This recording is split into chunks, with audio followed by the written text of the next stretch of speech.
Welcome back to The World This Week with me, Phil Rees. Well, it's 10 years since the American and British-led invasion of Iraq. Hundreds of thousands of deaths later, no one really knows how many have perished. New evidence on a BBC Panorama program confirms what many already believed, that George Bush and Tony Blair, with the assistance of the top brass at CIA and MI6, deliberately misused intelligence to claim that Saddam Hussein had weapons of mass destruction. Of course, the two men said they just made a mistake. They claim they acted in good faith, but the intelligence information proved to be untrue. The human cost of their action continues today, as Charlotte Hawkins reports.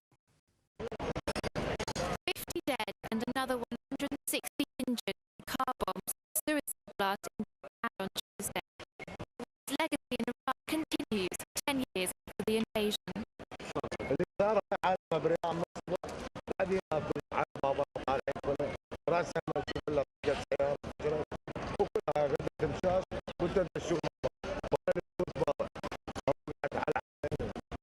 And now we find out security services may have received seemingly reliable intelligence prior to the war that Saddam Hussein did not have weapons of mass destruction. According to a BBC investigation, both Iraq's foreign minister and the country's head of intelligence informed the CIA that Iraq did not have WMD. However, this intelligence was discarded. Instead, evidence was trusted from an Iraqi defector who became known by the code name Curveball.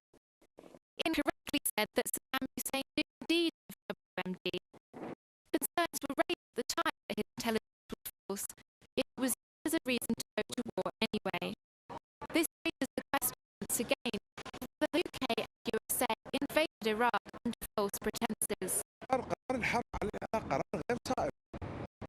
بداية دعا العراق تحت طائلة الاندساء وبعدين أعلنوا الحرب على العراق. لا يتغير شيء في العراق.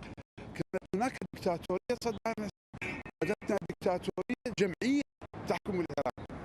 Was it sensible to disregard evidence which contradicted the main narrative? Or does it show that intelligence was manipulated for political purposes? An answer won't alleviate the suffering of these Iraqi people 10 years on, but the truth could cause irreparable damage to the reputation of Britain and the USA. Charlotte Hawkins, Islam Channel. Well, I'm joined in the studio by Paul Schulte, a Senior Visiting Fellow at the Centre for Defence Studies at King's College London. We also have Chris Nineham, the Vice Chair of the Stop the War Coalition, who has just written the book, The People versus Tony Blair. And we have two phone guests today, Valentina Soria from IHS Janes, that's the Defence and Security Analyst, and Dr. Stephen Dorril, a Senior Lecturer at Journalism at Huddersfield University and author of A Critical Review, MI6, 50 Years of Special Operations. Paul Schulte, let me start with you. I mean, you know, obviously many of the viewers will have seen the panorama. If they didn't, it basically established the fact that information and intelligence was cherry-picked by Bush and Blair. And in fact, there was a lot of other stuff out there which said that Saddam had no weapons of mass destruction. They choose to act on those bits. Isn't that deceitful and basically a lie? I think that the Panorama programme itself cherry-picked certain aspects. It didn't show the wider context. I wasn't in MOD at the very run-up to the war, but I was the British Commissioner on the UN Commissions, UNSCOM and UNMOVIC, looking at the evidence. And they were the weapons inspectors, yes, of course, UNSCOM, that had been there. Those organisations had met systematic Iraqi lies and deceit. There was a presumption, because that was what the Iraqis were doing, that they had something to hide.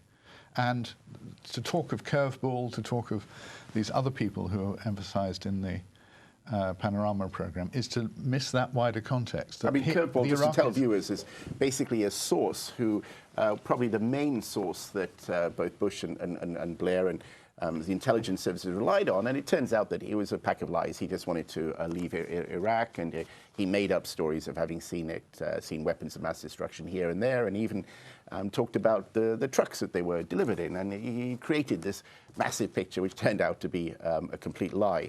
Although his credibility was blown relatively early in the process. So it's not that there was uncritical continuing belief in curveball, but it shows how difficult it is to prove a negative. But my question, I mean, in a sense, so, you know, look, statistics can be made to lie, can't it? I mean, you can almost make any set of statistics. If you pick certain ones, you can find the right pattern in it. Isn't the point is that this information was chosen and arranged in a way that suited the purposes of the Blair and Bush governments? Some information clearly was elaborated and used in the public presentation, but that's not to say that behind that there wasn't a general belief that something is going on here, because there is systematic evasion of UN inspections. And let me remind you, if we're talking about lies and cheating, the Iraqi obligation was to cooperate to prove they had disarmed. It wasn't just to disarm, it was to assist actively in showing that they had. They never, ever did that. And if we're talking about what evidence could have been used, if Saddam had wanted to, he could have begun a process with cooperation. He had produced the 17th full, final and complete declaration, which was a pack of lies, evidently lies. It just didn't engage with the information that the UN had got.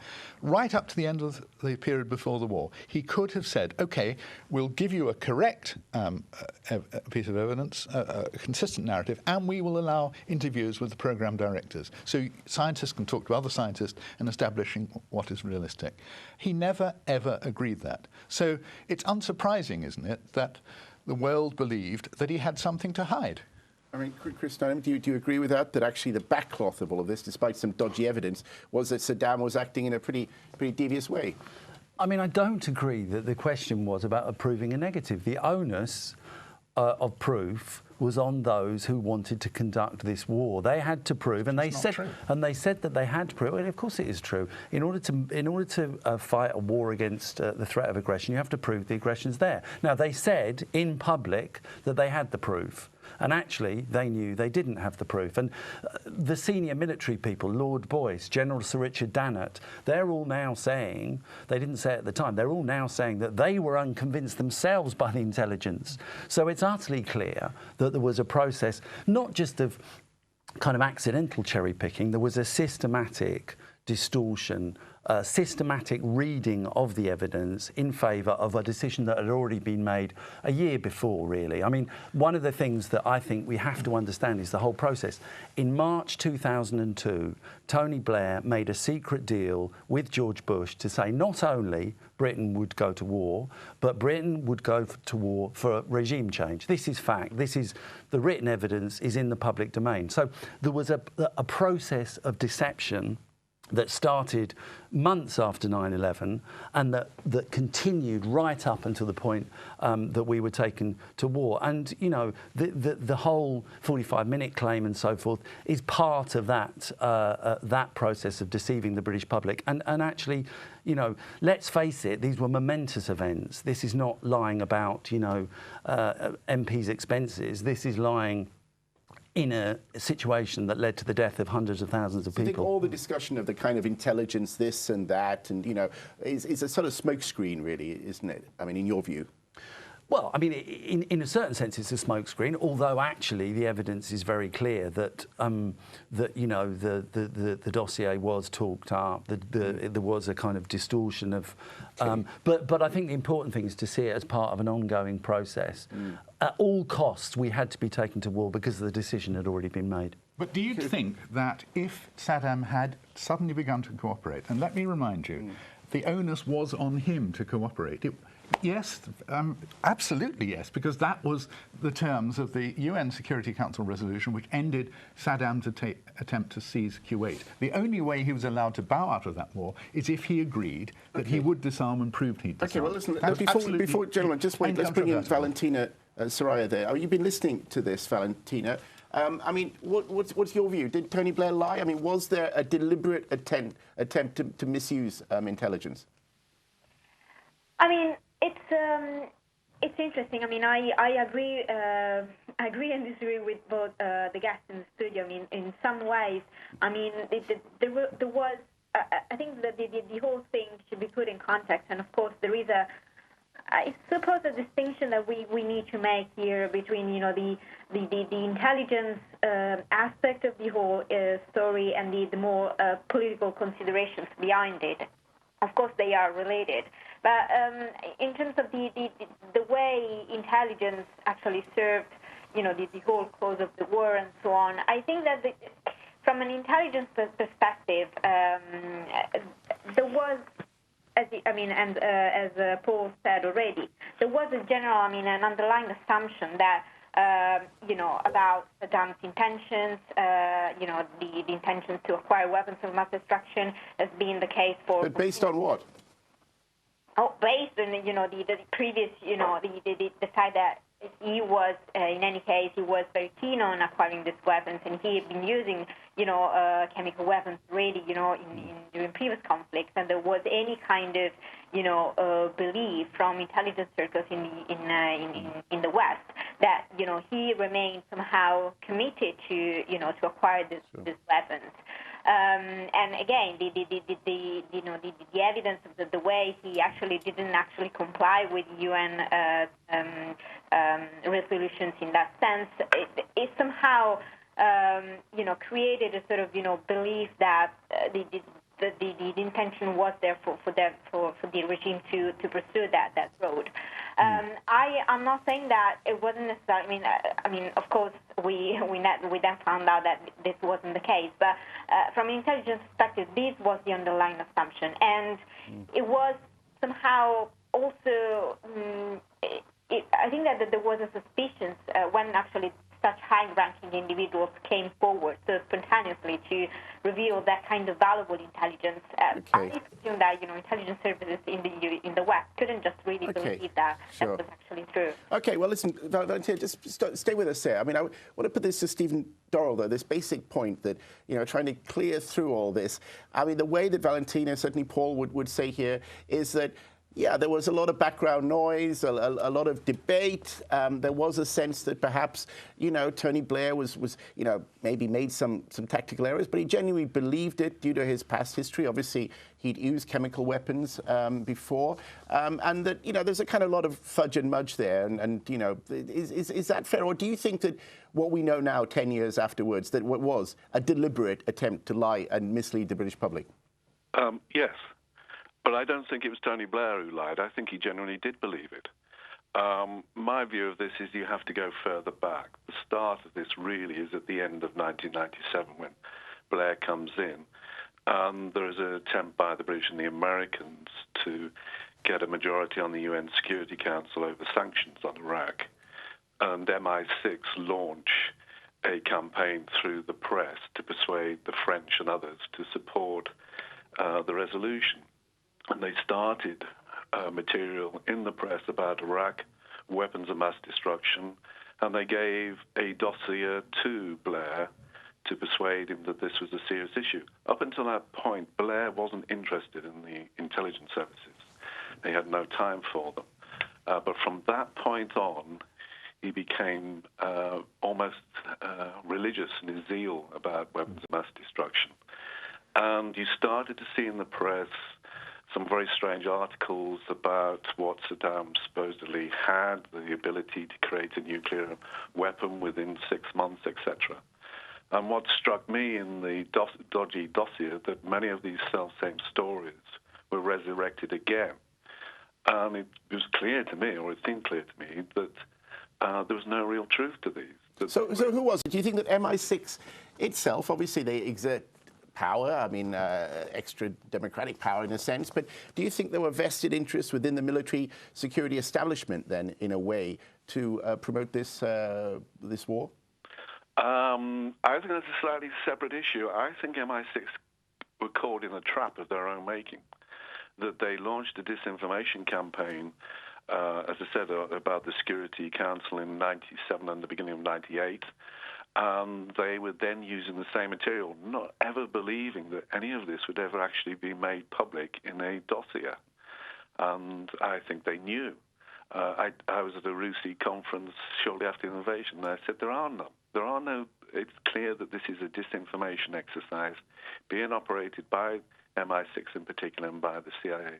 If you looked at the press at the time, and they were used in the press a great deal, there were tens of these stories being put into the press about the nuclear weapons, chemical weapons, and I just thought at the time, are we really believing this? For instance, the famous story about the use of ice cream vans as mobile chemical weapons plants.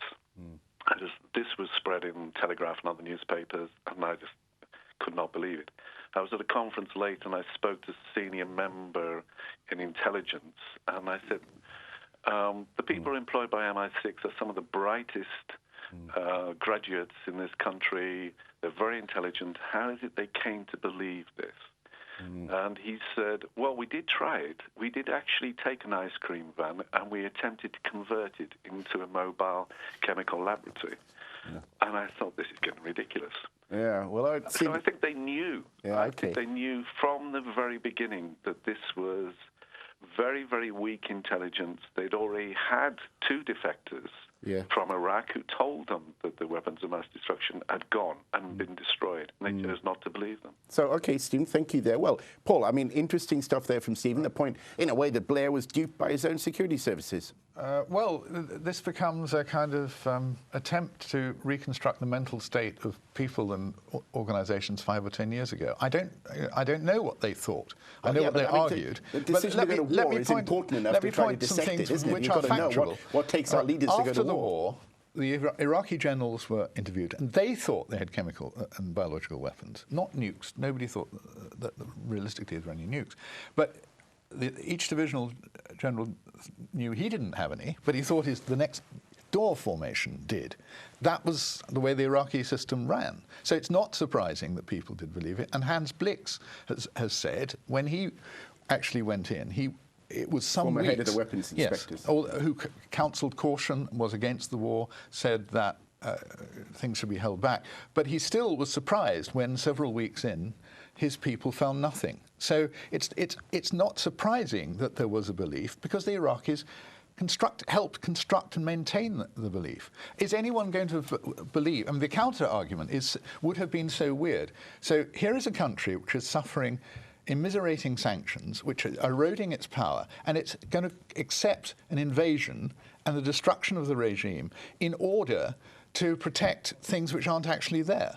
Yeah, well, okay, so I mean, do you agree with this sort of world, this sort of Alice in Wonderland, where all this information is going around the place, that people believe things, there's this web of lies, and then suddenly a huge war and hundreds of thousands of people are killed? I mean, it's a very odd situation, isn't it? It is very odd, and I think that, you know, what we have to focus in on here is that a war is something that is gone into in a very conscious, very deliberate way, and people made specific decisions based on particular evidence. And I agree with Paul that it's not about the prejudices or beliefs that are in people's heads at any given time. The question I assume we're asking essentially is who lied. And it seems to me to be incontrovertible that Tony Blair, when he said that there was definite evidence for weapons of mass destruction, when he said it is absolutely unambiguous that a war would be legal, which is what he said to Lord Boyce on the very eve of the war, actually, as the only way of getting Boyce on board, that actually Tony Blair, whatever he may have believed about Saddam Hussein, Tony Blair was deceiving these people. He was deceiving us. And, you know, that's the crucial question. Isn't it, Paul? I mean, that is a fair point, what he just said. Blair said it was unequivocal, and that... Well, he said he had evidence which was strongly believed. He believed it. No, he said it was incontrovertible evidence. And that was just not true. I mean, he knew it wasn't true. There was the question of what's a controversy is a controversial point in itself. Clearly, he was at the limits. It's not my job to try and decide whether mentally the Prime Minister had a reservation when he said that. No, but that's not the question I'm asking. I'm saying, did he lie or not? And there's no question that he lied, for example, about the agreement with George Bush, as I said before. You know, he made an agreement in private with George Bush. He went to Parliament and said there has been no agreement. Straight lie. He went to, on the 45-minute claim, he said this is you know, sewn up. This is a definite. It was whatever else it may have been. I mean, it wasn't a definite. Stephen Dorril, let's bring in here from all your work, obviously, in studying the media, the leaks of MI6 and all that. I mean, do you accept that view in a way that they led Blair to that war? I mean, is that really what you think, that the Blair therefore acted in total good faith? I think he was willing to go to war. He wanted to go to war. I don't think technically he lied. He thought he was telling the truth, but he was wrong, and he should have resigned immediately because he was wrong. And he keeps saying, I did this in good faith. I think that's totally irrelevant. Exactly. He was totally wrong, and therefore he should have resigned. Well, on the totality, we don't quite know. Some things went over into Syria in the last days before the war under Special Republican Guard escort. We don't know what they were. So there is a possibility, we won't know until the Syrian regime finally melts down, that at the time the war began, there were prohibited programs. We don't know. Stephen, I'll just bring you in very quickly again. I mean, there was a Foreign Office document in February 2003 that talked about the future shape of the Iraqi oil industry will affect oil markets and the functioning of OPEC. In both cases, we have a vital interest. This was an FCO document. Do you think that oil, in fact, was a dominating factor in terms of some of the things you're talking about, the information leaked by MI6 and all that to secure British energy? I don't quite see it that way. I just think it's a long-term thing. You can go back to the Iraq of 1953 and other events in the Middle East, and MI6 have aligned themselves with British foreign policy on those kind of things. There is a very, very strong link between MI6 to this day, particularly with BP. So it's in their interest, and they are tasked, and they are put into areas where there are energy concerns, and so oil is always going to be a major concern. Valentina, would you say that? I mean, have you studied the role of oil in the motivations for this war? Well, I mean, of course, there may have been strategic reasons behind the war. I mean, at the end of the day, if you look at the Bush administration justification, actually intentions behind the Bush administration itself. I mean, the Bush was in himself determined in some ways to deal with the so-called unfinished business of Iraq, so getting rid of Saddam Hussein himself. So that may have been, coupled with more economic consideration related to oil and energy resources in the country, of course. But in general, there was a bigger strategic perspective and factor in consideration. Okay, Valentina, thank you. Could I just? Well, we're coming to the end. I'm sorry to stop you there, Valentina. Thank you so much. I really do. We're just coming to Schulte. I just want to put that to you, Chris. I mean, what do you think about that? I think in the end of the day, you don't want to be crude about these things. It's also about power projection in general. But I think it was Dick Cheney who said back over the first Gulf War, he said, if they grew carrots in Iraq, we wouldn't be talking about it. Okay, Paul, we've got 30 seconds. It's to do with the potential of a hegemonic rogue Iraqi state, and obviously that came partly from oil revenues. And do you think it's defending British security that it was all about? I think it was trying to defend stability in the region, but also the wider question of how we manage these weapons in the 21st century. If the war hadn't happened, some people would still be alive, and that's important. Others, different people, would be dead. The regime might still be in power. With hideous consequences. One of them would have been that the sanctions, which were falling away anyway, would have become nothing by now, and they would have reacquired those weapons and successfully defied the UN and the entire world. Okay, well, still some support for the war in there, and I'm sure this will be discussed for a very long time. But that's all we've got time for today, and thank you for watching. Thanks for our production team as well. So next week, please try and join us again when we'll be back for another look behind the global headlines on the world this week. Assalamu alaikum.